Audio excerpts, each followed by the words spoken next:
Yeah, and I've gone back and forth on this, Zach, I'll be honest, and I've wondered what the role of religion is, and more I've come to the belief that we need to re-enchant the natural world. We need to come to see the natural world as part of who we are, not outside of us. And I think that at some level it must involve religion, and not just one, but of course a spectrum of religions.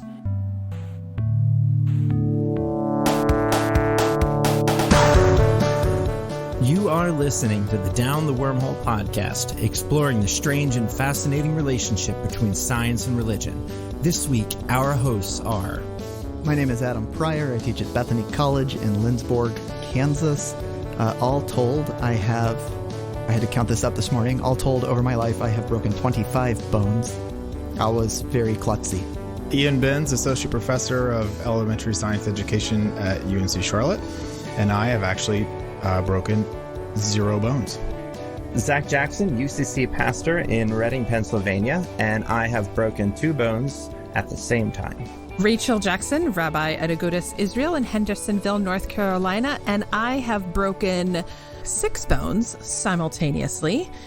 Kendra Holtmore, PhD student at Boston University, and I've broken 1 bone.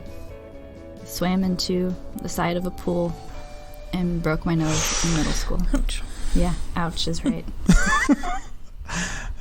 Okay. So our guest today is the Executive Director and William R. and Gretchen B. Kimball Chair of the California Academy of Sciences, where he leads the institution's world-class museum as well as its programs of scientific research, sustainability, and education. A renowned paleontologist, passionate science communicator, and seasoned museum leader, he joined the Academy in September of 2019. To some, namely preschoolers and their parents, our guest may be best known as Dr. Scott the Paleontologist, the on-air host for the Emmy-nominated PBS Kids television series Dinosaur Train. Outside of this enthusiastic audience, though, however, he is better known for his many other contributions to scientific research and public engagement. Among his peers in the scientific community, he is highly regarded for his expertise on late Cretaceous dinosaurs, from theropods in Madagascar to horned dinosaurs in North America. And in the museum community, he is celebrated as a skilled organizational leader, a passionate advocate for connecting people to nature, and a champion for the critical role that collections-based scientific institutions like the Academy play in global efforts to understand and sustain life on Earth. In addition to his role as a science advisor and host for Dinosaur Train, our guest has extensive media and science communication experience, including as a science advisor and host of the 4-part Discovery Channel series Dinosaur Planet, and as the author of multiple books for general audiences, including Dinosaur Odyssey, Fossil Threads in the Web of Life, How to Raise a Wild Child, a book aimed at helping parents, teachers, and others foster deep connection with nature and children, and You Can Be a Paleontologist, a book for young enthusiasts of dinosaurs, science, and nature. We are very excited to welcome Dr. Scott D. Sampson. Thank you. It's quite the intro, Ian. Appreciate it. Yeah, I'm still kind of excited. So my kids are upstairs. I know if they come running by me, I'm just going to be like, stop. So we would love to ask you that question, Scott. How many bones have you broken? In your own body. In your own body, not... Yeah, if it's outside my body, we got to talk in the hundreds. Yeah. But in my body, I believe only 1, and that was also my nose in a rugby tackle back in high school. Okay. That's impressive. That is kind of impressive. Well, because from reading your book, it seems you had a very active outdoor childhood. Mm-hmm. I did, and I've had many sprains and, cuts and bruises and all those things, but somehow managed not to break bones.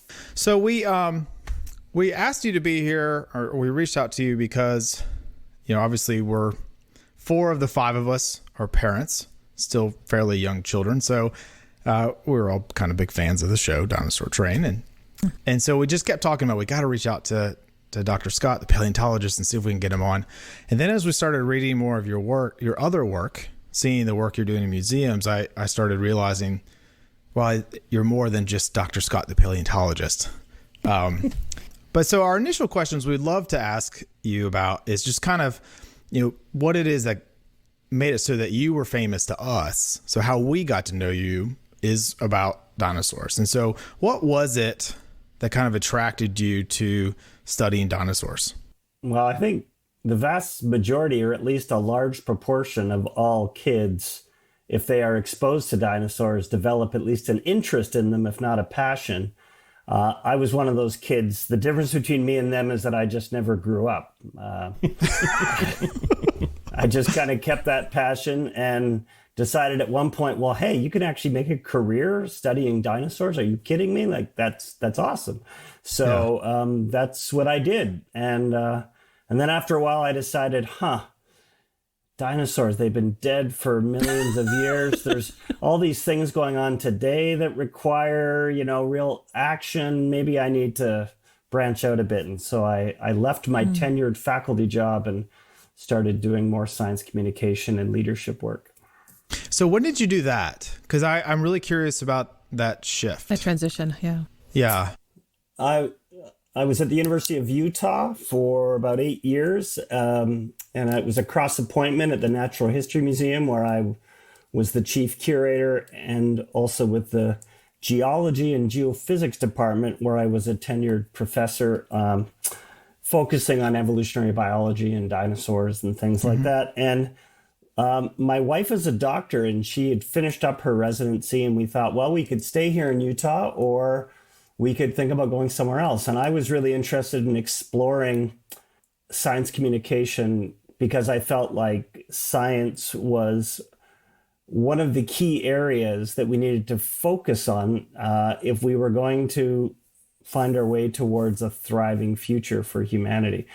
And I felt like I had a role to play there. And so I left with no net and just started consulting and working with other museums. I did lectures, I did television, and then the Jim Henson Company called me up and said, hey, we have this show called Dinosaur Train we're making. And that's when that came along too. I guess what I'm curious about, so as a science educator, I interact a lot with scientists, especially scientists in academia. And, even, scientists, engineers, a lot of times they don't necessarily, depending on where you're at, many times they don't necessarily reach out into the science communication realm. They don't necessarily try to do what you did, right? Take that, pretty much that leap and figure out, like you said, without a net, if this will work or not. Prior to that position, was it the joint position with the museum and also academia that kind of, do you think maybe that had an impact on your shift to science communication, or was it even before that you were kind of feeling like, I need to be able to communicate this stuff with people? It was way before that. When I was 19, one of my first jobs out of high school was working at a planetarium. And I used to go and do shows for 250 school kids at a time, 3 times a day. So if you do that for years, you get pretty comfortable talking in front of a big audience, at least of little kids. And then I started branching out and doing more with adults. So science communication was part of my DNA before I even graduated with an undergraduate degree. And it was something that I just believed in. And you're absolutely right. Not enough scientists do it or feel comfortable with it. And partly that's because it's not rewarded in the academic world. At least it wasn't previously. It is more so now. But I do believe it's something that all scientists should feel, in many ways, obligated to do. Well, and as you talked about, and I'm sorry I'm dominating everyone, please interject, but as you talked about with it being rewarded, I'm a science educator at the type of institution that's like one level below the top tier research institutions, right? We're still expected to do major research and everything. But when this effort started with even the podcast, it was not you shouldn't be doing that. I've never gotten that. But it was more of how is it that this effort needs to be reported to my superiors when I turn in like my annual review and letters, for promotion? What is it that needs to be done? And noticing that I almost, in some situations, had to make categories within documentation to point that, I'm still doing a lot of work. I'm applying the work I've done, but to make sure that I get credit for it. So I think it is better. It is definitely more value than perhaps it used to be when you were in academia, but there still is, a ways to go, even within my own field. Well, it's kind of ridiculous when you think about academia that we do these two things. We do research and we do education. We are taught how to do research. We are not taught how to do education for the most part. And we're thrust in front of these students and told that we need to talk to them about what we do in a way that will help them understand. Education is an art and a science. And if you don't study it, you're only ever going to be so good. And it really takes a certain level of devotion to become a strong educator. And some people get there just by dint of, courage and stick-to-itiveness. But there's a lot that, as we all know, are not very good at educating, and they don't really prioritize it, and their institutions let them get away with it. So They don't really feel obliged. Yeah, and I just want to jump in on that statement of the communication. I think it also expands past just academia. So when I was a bench chemist, there was this need to publish papers in peer-reviewed journals or to present at conferences, right? And you could only present into those particular people. And so you had to use this highfalutin language, and there's all the science jargon that, if you boil it down, that's not really what you're talking about, right? I mean, that's the detail, but you're not really talking about it. And one of the things that changed when I made my transition from being a chemist to a rabbi is I just want to share everything. And I think that's one of the differences in the science community. So when I was, again, working with these companies, it was like, oh, it's proprietary information, it's intellectual property. And it's like, no, it should be available for everyone, because science is the way to look at the world. And I think that is the shift that we need to make among scientists, not just academia or how to be an educator, right? Which I totally agree with you, but that science is the way we look at the world. And that means everybody needs to look at the world with these lenses. So that's our job, even if you're not that, which is one of the things that I really loved about your Dinosaur Odyssey book, is that you took all these things and you gave it this is what everyone can talk about. Even if you understand climate change, or even if you understand biology, have you ever looked at paleobotany? Have you ever looked at plate tectonics from the standpoint of how important is Madagascar? That was a new one for me. So really looking at it and saying it is the way we live in the world. And that's a tremendous shift that I think needs to be shared. So I appreciate that you've made that known, that transition. I'm curious about I agree with the observation that as people in academia, we're not always supported to understand how to teach effectively to students. And at least me, in my experience as a graduate student, I feel like the further along I get in my program, I feel increasingly supported. But the first time that I stood in front of a classroom, thankfully, I actually wasn't nervous, because teaching is something I want to do. And so I was very excited, but I also was completely inexperienced. And so I just sort of was like, yeah, we're going to do this, and it's going to be messy, but I guess I'll just figure it out. And I think that there is a spirit of camaraderie in my department with other students to share resources about how to communicate effectively, how to teach. And that's really nice, but I know not everyone has that. But it's just making me wonder, what do you think is the biggest challenge in your experience to communicate effectively? And what has been easy for you, I guess? I think the biggest challenge in communication is understanding your audience. And it's why, to go back to Rachel's point, most conferences are colossally tedious because the people presenting, they think they know their audience because they all belong to the same profession, but they're not thinking, okay, why does my audience need to know this? Why is this relevant? Why should I care? And being able to frame what you're communicating by starting where the audience is and then sort of taking them on a journey so that by the end you've increased their understanding. Most people don't think of that journey. They just think about trying to look smart or get more words on the slide or, show that they've done this great work, as opposed to caring about what the audience really needs at that moment. And I think that takes a while, because anytime you're up in front of an audience, you feel vulnerable, and it tends to make you more self-focused. And so seasoned communicators get over that, and they realize it's not about them. It's about how those people they're talking to are reacting. And so I think that's by far the biggest challenge to communicate to people well, is just to get over yourself.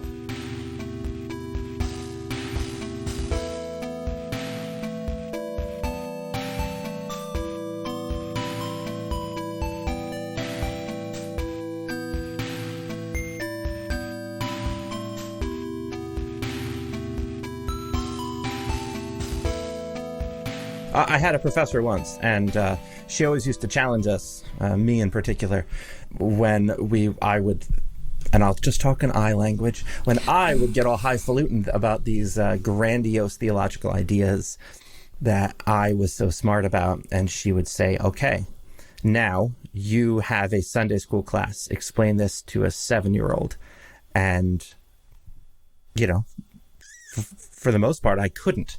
Explain the Trinity during a 5-minute children's chat. Go.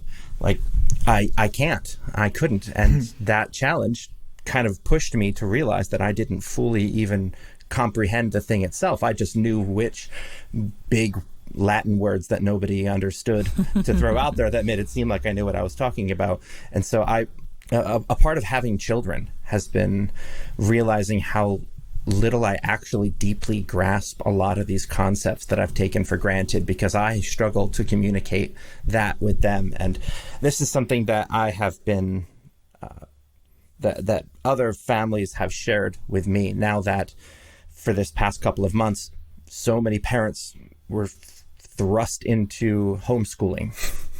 And suddenly they have to be science teachers to their kids, and they don't even remember it because they didn't like it when they were kids, and they haven't thought about biology in 30 years. But suddenly they're supposed to make sure their kids are learning in this time where they're stuck at home, and they're flustered and frustrated, and then they're feeling like they're failing their children. And wondering if you have just any tips for parents struggling to figure out how to keep their children learning in this time. Well, yeah, it's a great question, and it depends on what it is you're trying to teach them. In general, going back to my previous point, it's always good to start where the kid is and where their interests lie.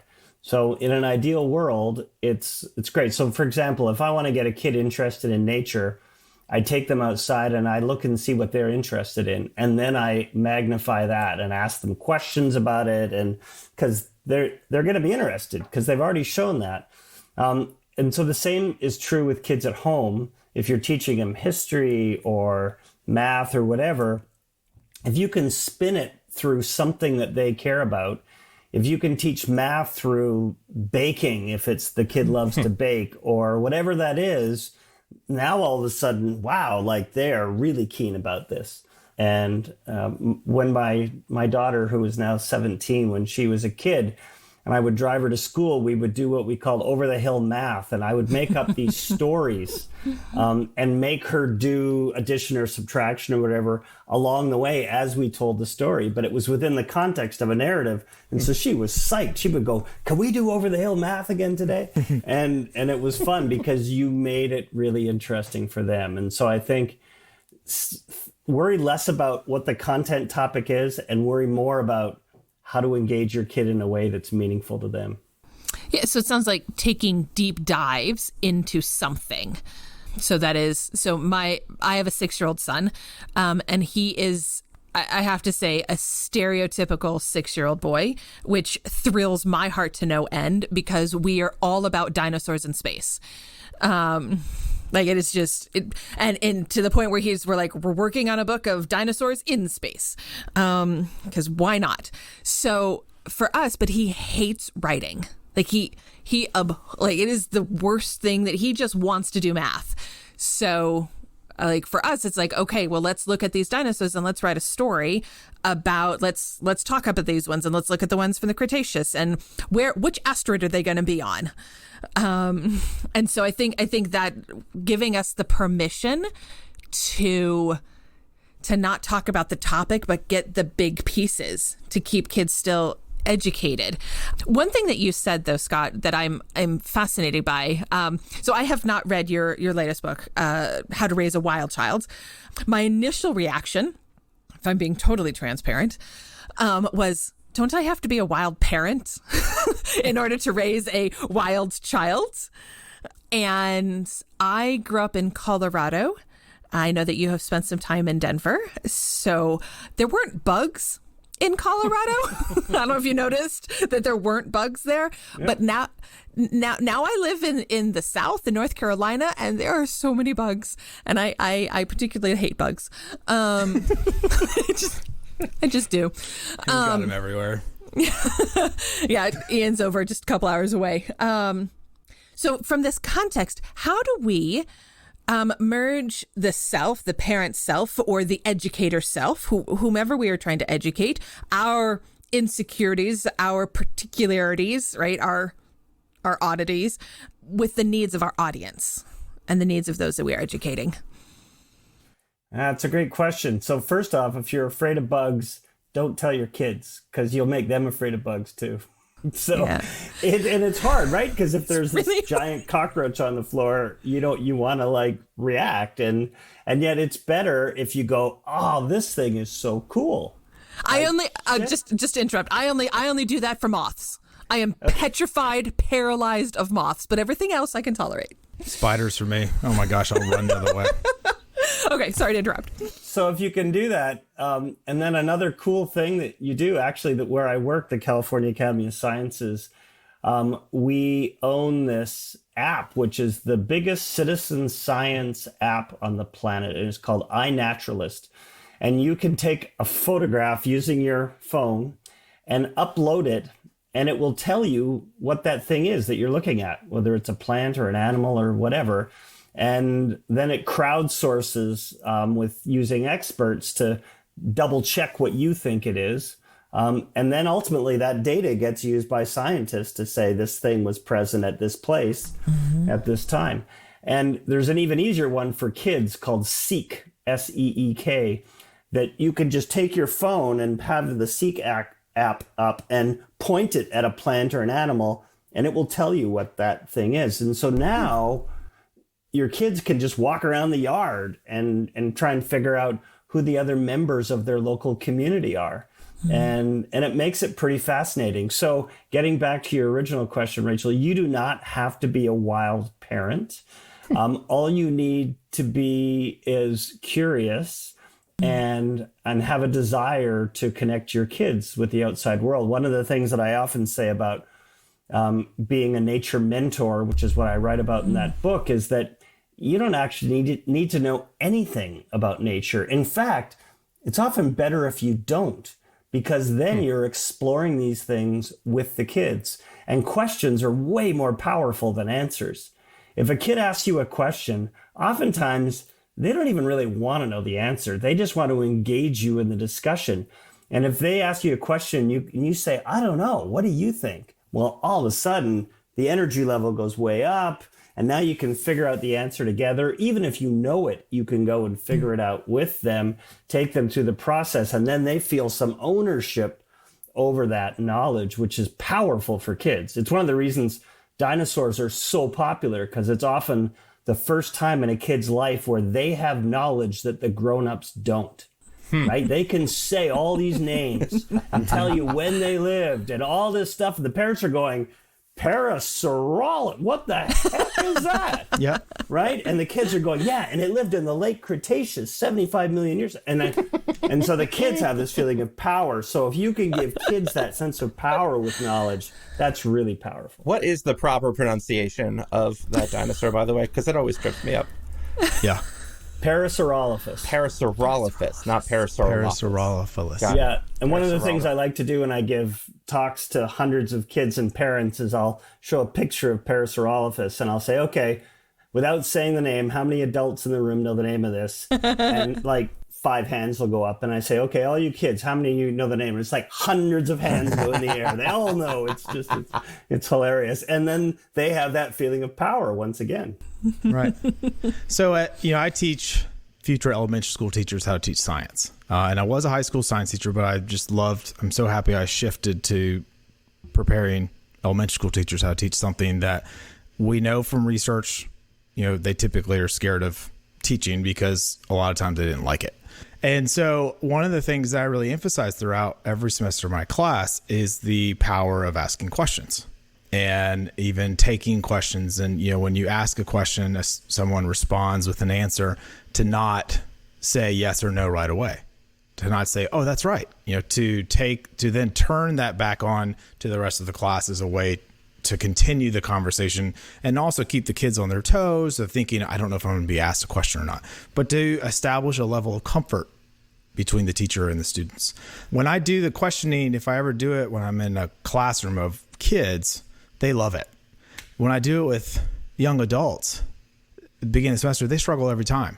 And I'm always told that they hate how I do it because I won't give them the answer. Even if the first response to a question I pose is the answer I'm looking for, I've learned how to not react. So I will just say, okay, well, what does anyone else think about it? And that person will automatically think, wait, was I wrong? And I'll even have them say, was I wrong? Was I right? Well, I don't know. What do you guys think? As a way to continue the conversation.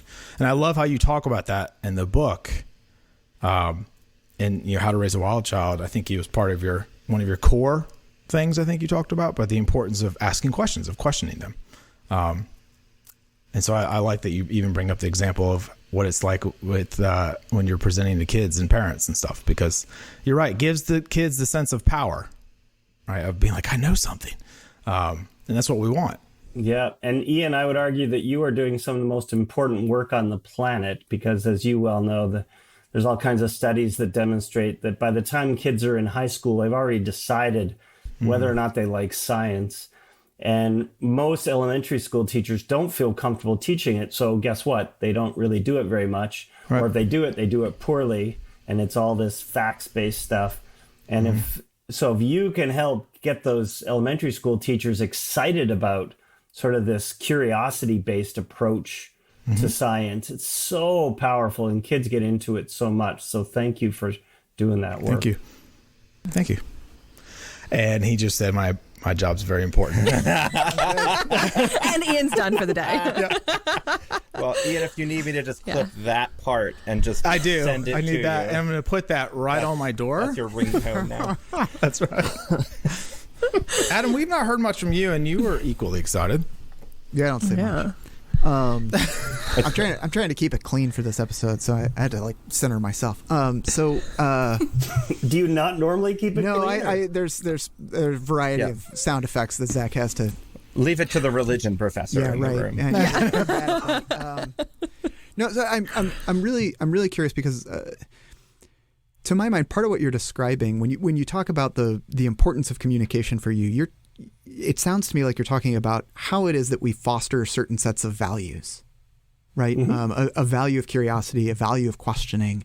In my field, what we would call intellectual values, right? And as we sort of shift towards thinking about religion, right? Religion has also played a role in fostering sets of values, but often it's portrayed as not fostering sets of intellectual values, right? So religion might be really good for morals. It might teach you how to treat people, but it doesn't teach you how to ask good questions about the world. Let's leave that to science, right? So I'm curious, is you're already troubling that sort of distinction when you talk about the way that you want people to ask questions, and I'm curious if there are moral values that you think go along with those questions and curiosity that you want people to have. Yeah, I think it's fascinating that there are still people that believe that education can be neutral in terms of morals and values. And I think that that's absolute nonsense. David Orr is an environmental scientist at Oberlin, and he once said that all education is environmental education. And what he meant by that is that it doesn't matter whether you talk about it or not. you are expressing values. If you don't talk about it, you're basically saying the environment's not important. If you do talk about it, then how you talk about it will express whether, for example, you think humans are part of nature or outside of nature. And so, and whether nature has intrinsic value, whether it is of moral worth, comes through in how you talk about things. So I do believe that values and morals are always implicit in education and should be explicit, that we should be willing to own our morals and values, and we should be very thoughtful about what it is that we're passing on to kids. So one of the things that I'm actually writing about now is that my strong belief is that we hold an outdated worldview. And that worldview says that humans are outside and above nature, and that nature is not relatives to be respected, it's resources to be exploited. And the alternative, the major alternative to that worldview would be something like ecocentrism, which says that humans are part of nature, that nature does have intrinsic value, and we need to treat it as relatives that we're collaborating with to make healthy places for people and for those communities of non-humans. And I think that that's a value we should be teaching in school. It's a value, really interestingly, held by most indigenous peoples in the world. And you always have to be careful generalizing about indigenous peoples. I get that. And yet, I think that is one generalization that applies. And it's also the worldview that has probably dominated humanity for most of the 300,000 years that we've lived on this planet. It's only since the onset of civilization that we've really pushed ourselves away from the natural world. So, yes, absolutely, Adam. I do believe that morals are deeply caught up in these things, and we should be explicit about that. That had to be a hard position to sell at an R1 research university. Yeah, there's some really interesting things that are hard to sell at an R1 research university. And one of the funny things in academics is that there's this recent push, not even recent, it probably goes back 15, 20 years, all about interdisciplinarity, right? You can hear about this all the time. Everything now has to be interdisciplinary. But if you submit research proposals that are truly interdisciplinary, often they get completely shot down because the people reviewing them are not experts in all elements of what's being presented. And so they shoot down the part that is closest to them and don't even understand or relate to the other part. And so, yeah, I think we need to start bringing these different disciplines together. The Gaia hypothesis or theory is another example where there's amazing science behind it, but it is so broad that whether you're in the biological sciences or the geological sciences or whatever, most people still go, I don't know, I don't really buy it. But if you actually look into it, the science is solid. So, can you say more about that? Examples. About the Gaia hypothesis? Mm-hmm. So the idea came from James Lovelock, and Gaia, of course, is sort of this Mother Earth in mythology. And I think that's one of the things that turned people off because they thought, well, that's not scientific. Why would you call it the Gaia hypothesis? I'm not going to buy that. But basically what it argues is that all life on Earth interacts with the planet to create the conditions for life over time. So, for example, oxygen levels in the atmosphere are at a certain level and have remained within pretty tight constraints for millions upon millions of years, because if it was too high, fires would start too easily. If it was too low, life wouldn't thrive. And oxygen is an element that is produced. It's a byproduct of life. So it has to be kept within this pretty strict set of limits. And that is done completely unconsciously by life itself. And that is an example of what the Gaia hypothesis is. It basically says that life creates the conditions for life. But it's so broad because it interacts with the geologic world and the biologic world and And even religion comes into it for a lot of people, that it's tough. It's a tough sell for many audiences, particularly academic audiences. Hi, this is Rabbi Jeff Middleman, founding director of Sinai and Synapses. Down the Wormhole came out of our Interfaith Fellowship, but Sinai and Synapses also has projects directed towards Judaism and science. We have an open application for our project Scientists in Synagogues, which would give your community $3,600 to do work on Judaism and science. The deadline is July 23rd, and you can see it at sinaiandsynapses.org. Thanks very much.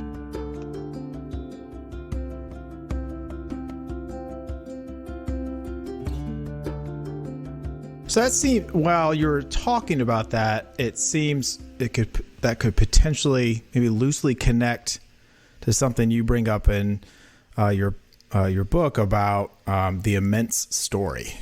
And I would love, if you don't mind, kind of unpacking that for us, kind of describing what that is and unpacking it, because I was really intrigued by that part of your book.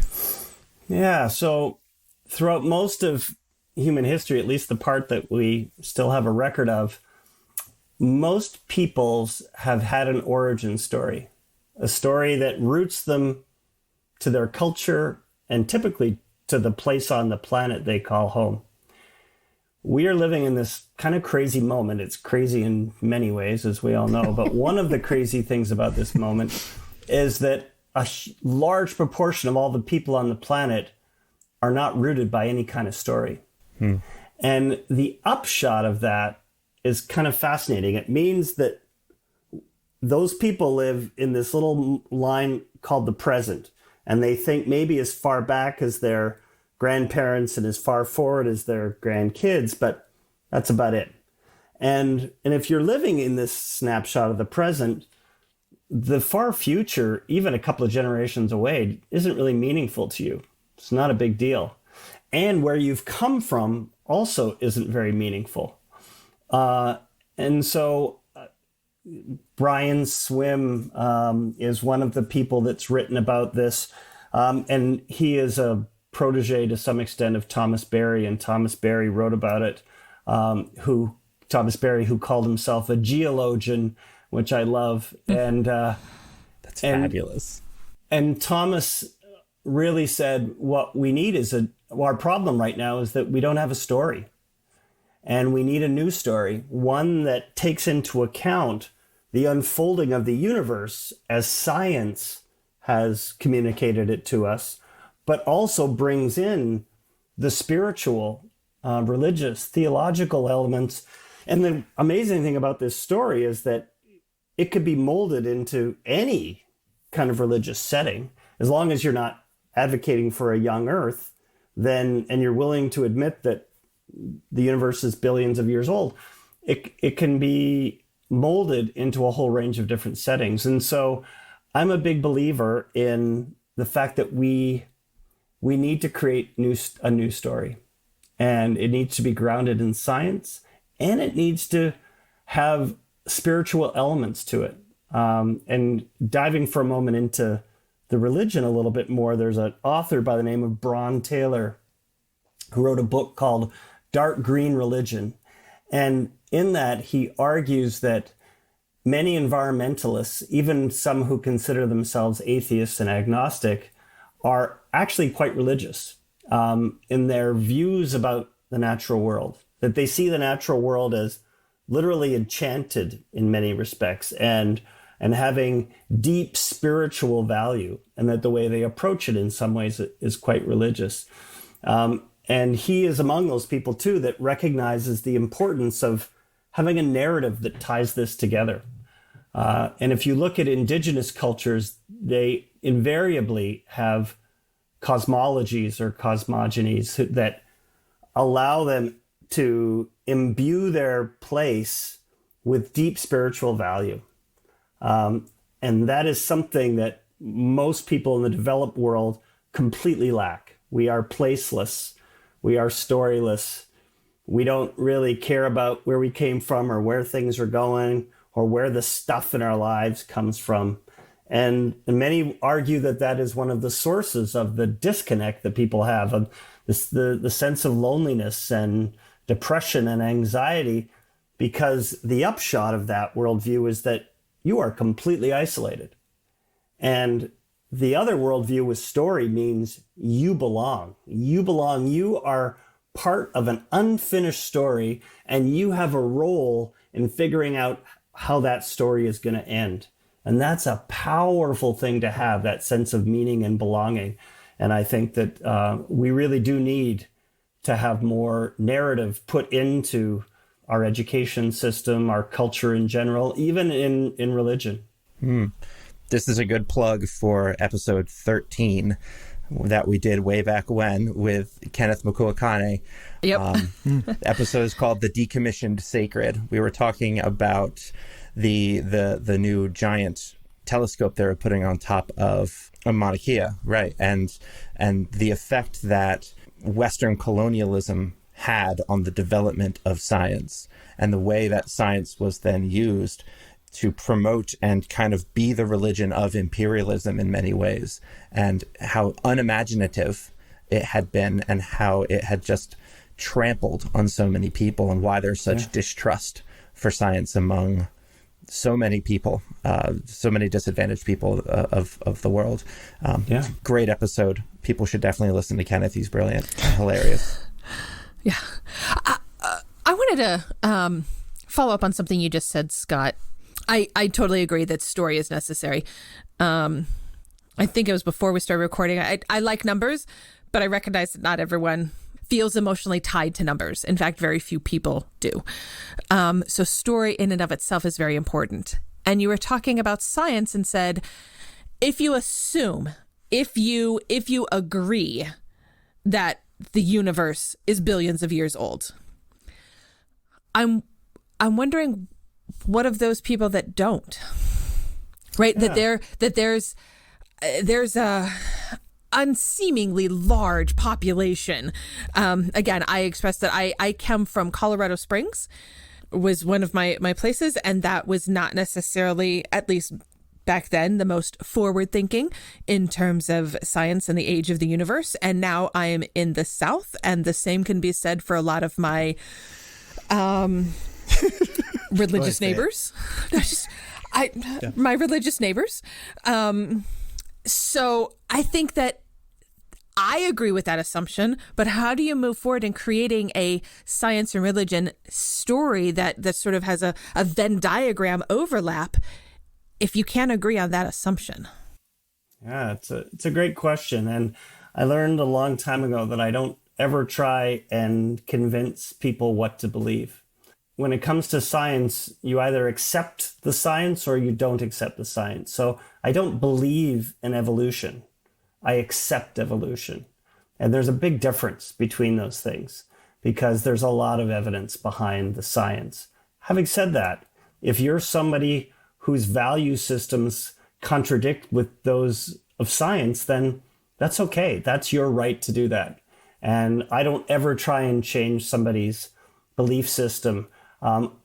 With the exception of if they want to engage in conversation, I'm happy to talk about my views on the science and the values that spin from that, but only if they're willing to engage. I don't think we need to. What I think is more important is for everybody, regardless of how they see the age of the earth or whether the earth is flat or round or whatever it might be, that they see the earth as something that is worthy of protection and care. And that's why even among evangelical Christians, I'm excited to see things like creation care that have emerged, where people are saying the earth is the creation of God and we need to take care of this place.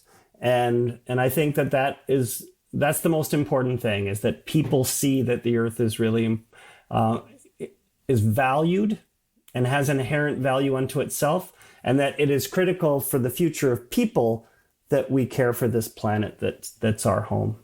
Can I? Sorry, please. Now I want to push. Adam, yeah. Am I allowed to push? I'm going to push anyway. Whatever. This is Definitely too. Just a right. So I'm just curious here, just because the way that you phrase that, right? So like, is the value that should be offered to the earth intrinsic, to the earth, or is the value that should be offered to the earth that it is a home for people? To my mind, the value that should be offered to the earth is independent of whether it's valuable for people.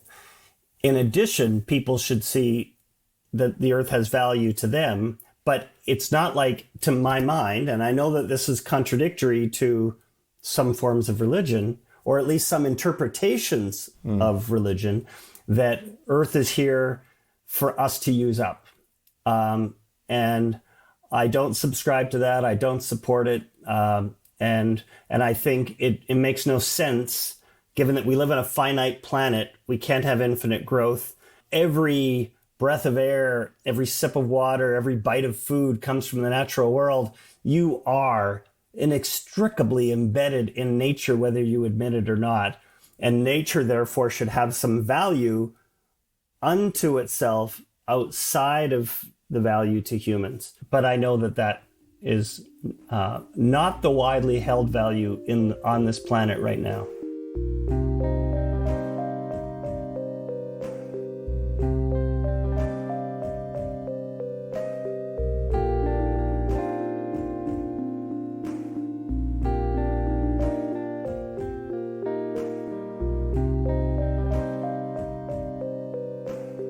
Well, but yes and no. I would argue, though, that it is the widely held value. The reason why I think it doesn't seem that way, and I will admit that I'm wrong, but think about it, everyone. The reason why it doesn't seem that way is because who were the loudest, right? The loudest people are the ones who control the narrative. We all know that. If you're going to sit there and scream about stuff and say that either science is evil or religion is evil, those are the things that are going to get picked up. Those are the things that get controlled by the narrative. But there are a lot of people that I know who identify as Christian or in some religious perspective who do recognize the value in nature. I don't know if it's if it's maybe more equal. I just don't know if it's as a large or I don't know if it's a majority of people who would say the nature's here for me. On a religious perspective, I feel like based on their religious upbringing, I think there's more people who would say, no, we need to take care of the earth, not we need to just use it. God, I think you are really hopelessly naive. Yes. Okay, who turned into Pollyanna this week? That's usually my role. I like that better. I'm not though. saying it's not being consumed. No, I think beyond looking at who is the loudest, I think you're right. The people that shout are the loudest, right? And so we hear them. But if you look at people's value systems, if you look at people how people are actually treating things, if you look at the number of people that subscribe to X, Y, or Z religion, of which I will not name them because I still value my my other religious people, I think there's absolutely a use it mentality. Again, regardless of who is talking, but looking at what are the platforms, right? You go to a fairly liberal Episcopalian place, right? Mm-hmm. And you're also, while you're in Charlotte, which is still kind of in the South, it's a more urban area. I think that when you look at the global picture, I think I got to go with Scott on this one. That's okay. Yeah, it's okay.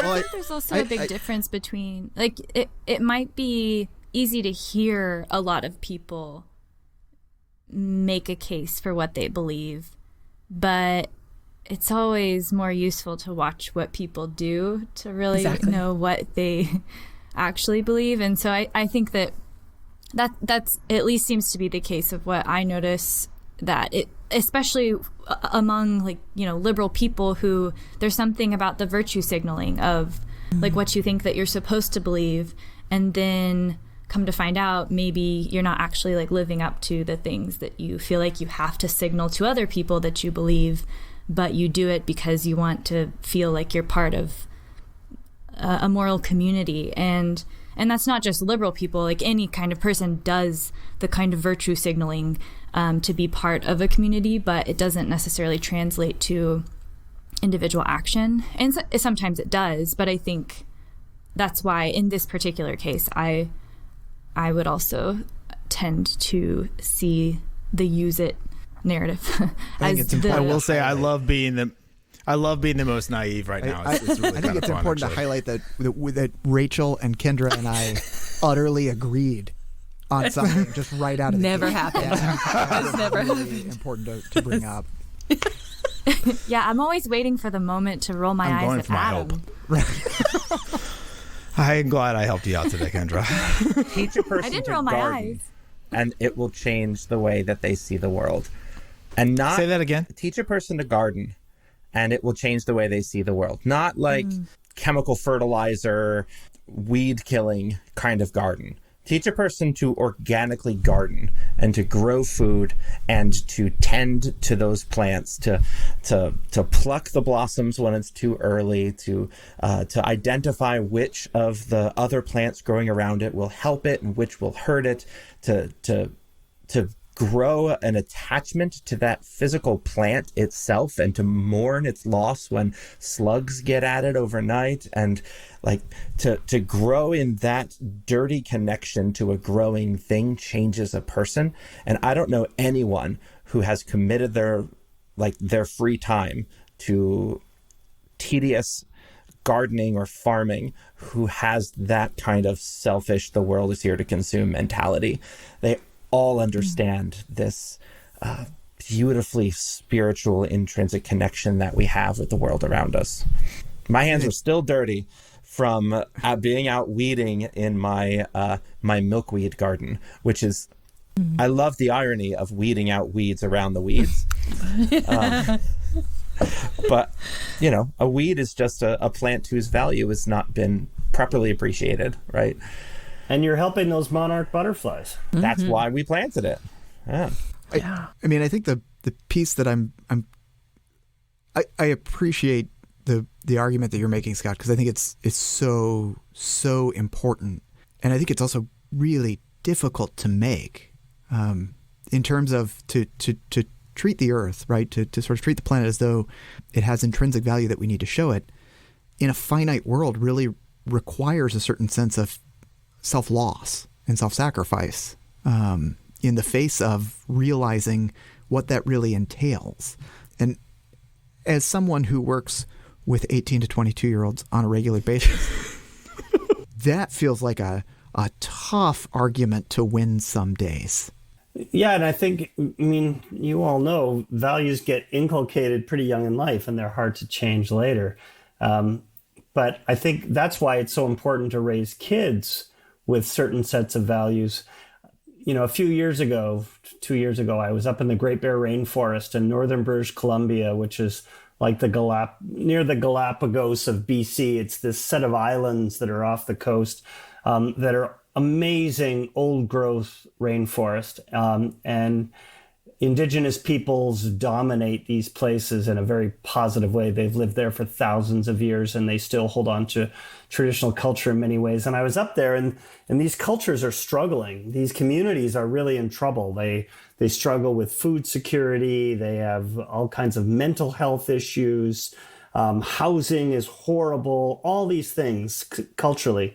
And yet they are deeply immersed in protecting the place and holding on to the health of the place. And there was the chief of this one place where I was, Doug Niesloss. I said to him, how can you be so focused on the natural world around you when you're struggling to meet the basic needs of the people in your community?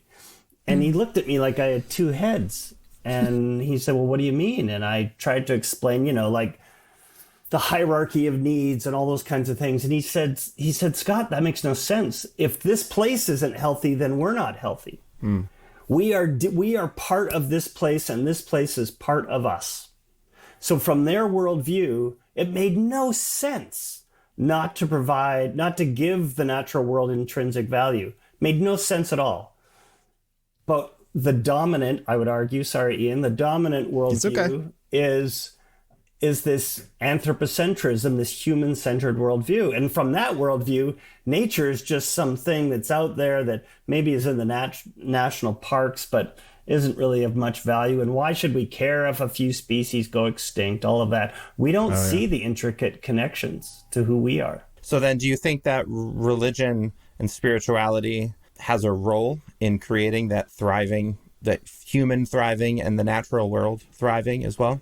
Yeah, and I've gone back and forth on this, Zach, I'll be honest, and I've wondered what the role of religion is, and more I've come to the belief that we need to re-enchant the natural world. We need to come to see the natural world as part of who we are, not outside of us. And I think that at some level that must involve religion, and not just one, but of course a spectrum of religions.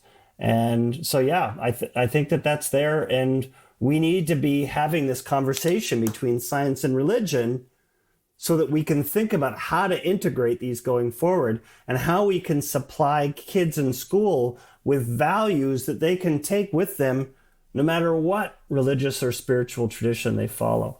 So I'm curious, because you kind of touched on it a little bit with the apps you talked about.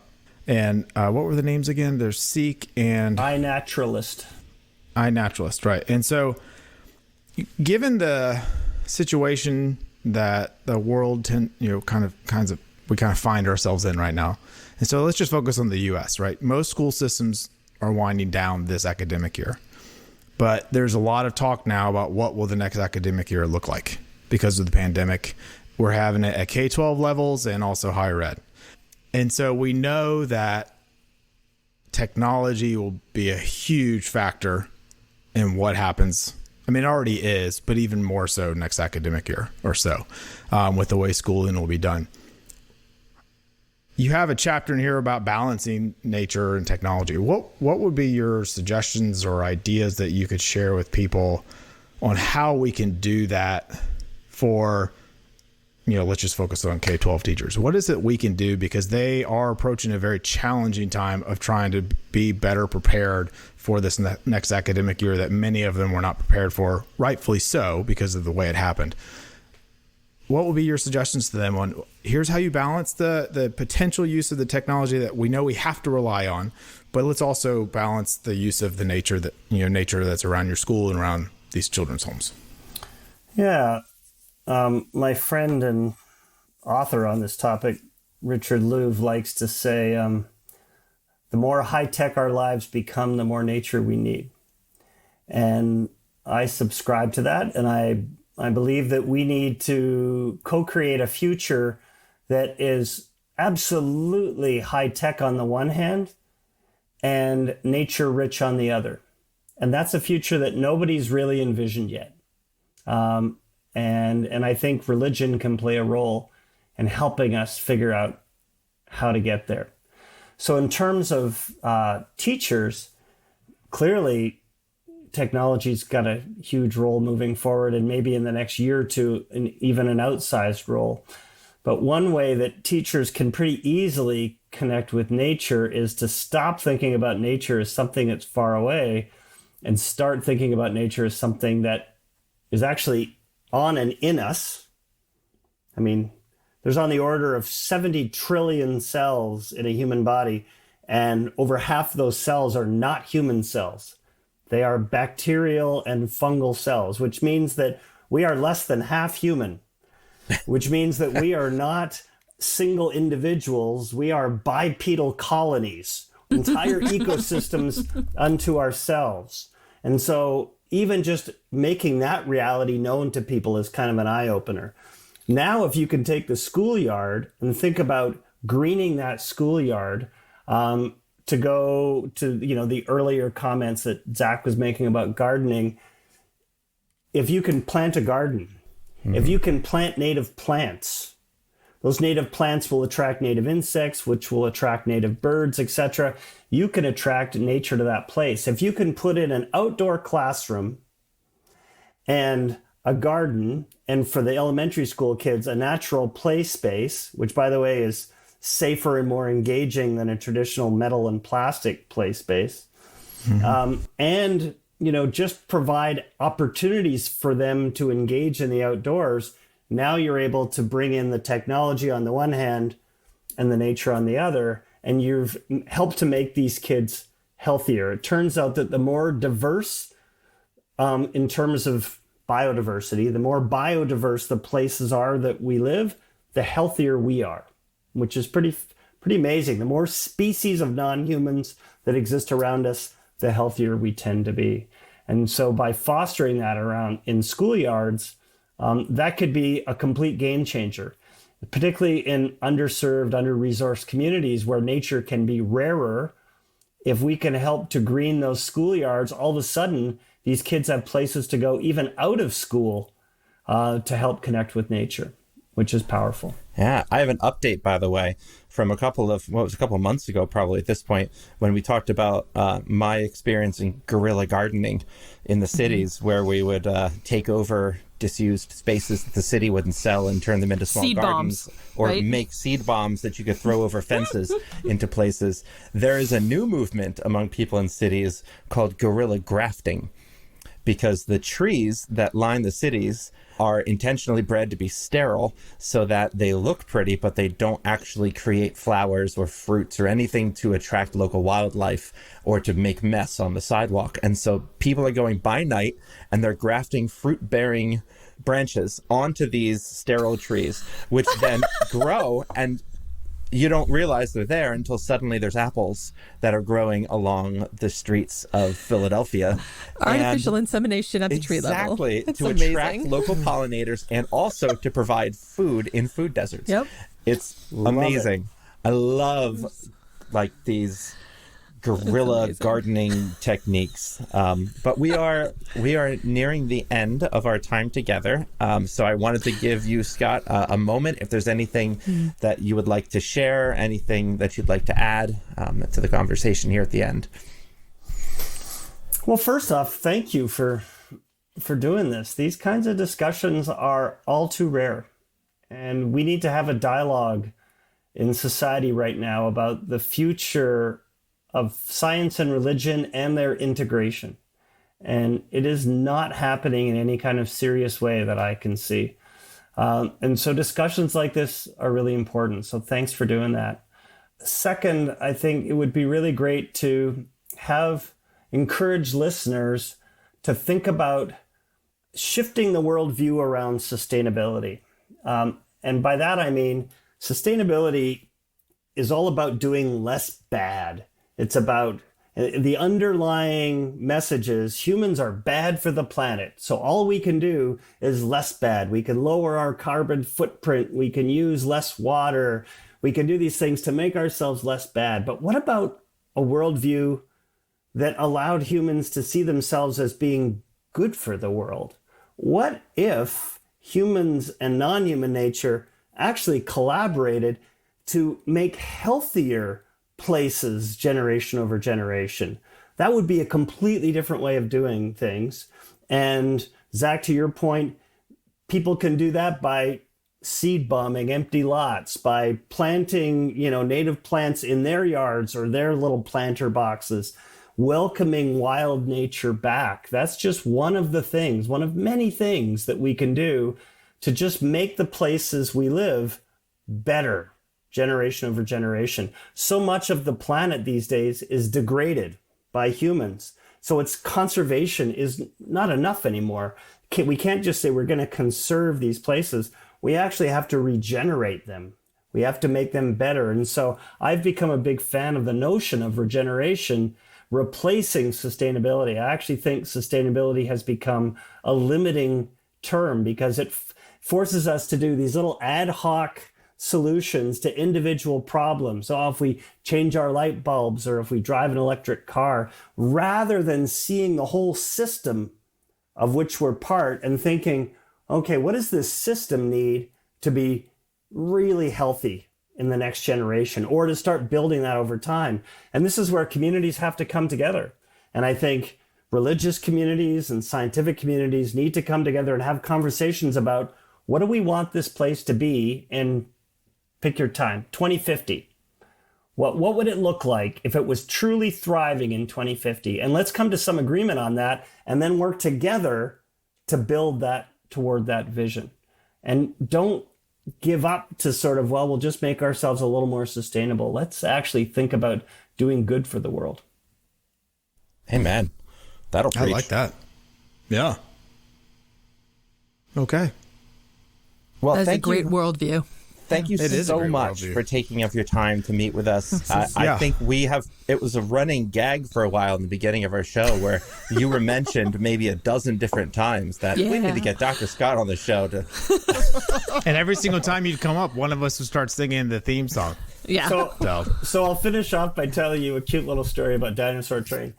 When they first contacted me, I was actually here in this house I'm in right now, and I got this phone call from a senior executive at the Jim Henson Company, and she said, Dr. Sampson, and that was way back when people actually called me Dr. Sampson and instead of Dr. Scott, and she said, we're doing this show for PBS, and it's going to be about dinosaurs, and we'd like to know if you'd be interested in getting involved. And I said, well, that sounds pretty cool. What's it called? And she said, well, we're going to call it Dinosaur Train. And I said, what are you talking about? You can't call it that. And she said, what do you mean? And I said, listen, I'm a paleontologist. I spend a bunch of my time trying to convince people that T-Rex and other dinosaurs didn't live at the same time as people. You can't go sticking them on trains like the damn Flintstones or something. And she said, no. Don't worry. We're only going to put dinosaurs on the train. And I thought, holy shit, that's brilliant. That's like chocolate and peanut butter if you're 4 years old. It doesn't get any better than that. And I said, all right, count me in. That's really great. And time travel. And time travel.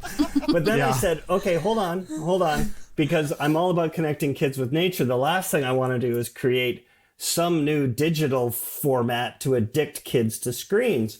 So you're going to have to let me say something at the end of the show to help convince them to go outside.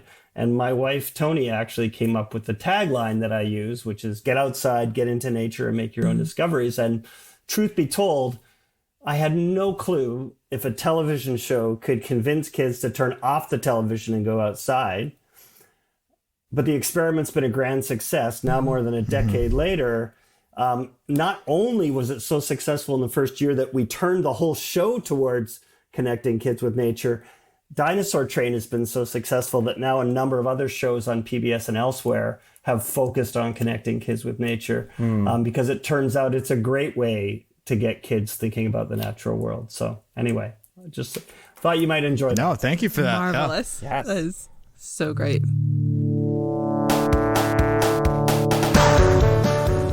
This has been episode 42 of the Down the Wormhole podcast. A huge thank you again to Dr. Scott for taking the time to chat with us. You can keep the conversation going over at the Down the Wormhole Conversations Facebook group. Make sure you check the show notes for all those links and further readings. Also, a big thanks to our supporters on Patreon, whose generous donations make this podcast possible. Next week, we are wrapping up our mini-series by talking about every parent's favorite word, screen time. What does the most recent research actually suggest? Should you limit screen time for children, or yourself for that matter, or is it a matter of quality over quantity? What are some of the practical tips for we who lean heavily on our tech during these COVID times? I promise you it will not be judgy or preachy in any way. We're all figuring this out together, friends. Until then, remember, kids, Get outside, get into nature, and make your own discoveries.